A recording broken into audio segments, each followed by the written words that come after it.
Happy வணக்கம். NEET 2026 மே 3 exam. இன்னும் 7 நாள் தான் இருக்குது. ஓகேவா? இன்றைக்கி அட்மிட் கார்டு வந்துடும். ஸோ அதுவும் சொல்லிட்டாங்க. ஓகே, இப்போது நான் நேற்றே சொன்னேன், நீட் எக்ஸாம் நான் நல்ல காலேஜ் போகணும் அப்படிங்கிற தாட்டில் ப்ரிப்பேர் பண்ணல.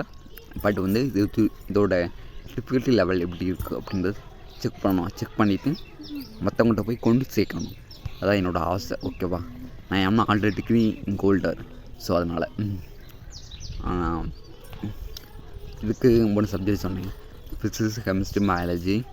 நான் 3 படிக்க ஒரு 7 நாள் தான் இருக்குது. ஸோ 7 நாளுக்குள்ள முடிக்கணும். அதனால் நான் என்ன முடிவு பண்ணியிருக்கேன் அப்படின்னா, யூடியூப்பில் 1 ஷார்ட் வீடியோ இருக்குது எல்லா சப்ஜெக்ட்டுக்கும், எல்லா பாடத்துக்கும். ஸோ அதை பார்த்து முடிக்கலாம் அப்படின்னு ட்ரை பண்ணுறேன். வேறு ஒன்றும் என்னால் பண்ண முடியாது. உங்களுக்கு தான் ஐடியா தெரிஞ்சு அப்படின்னா அதை கமெண்டில் சொல்லுங்கள். தென் அட்மிட் கார்டு டவுன்லோட் பண்ணுங்கள். இன்றைக்கி தான் 26 தான் வரணும்னு சொன்னாங்க. ஓகேவா? ஓகே ஃப்ரெண்ட்ஸ், தென் சொல்ல ஓகே, தேங்க்யூ.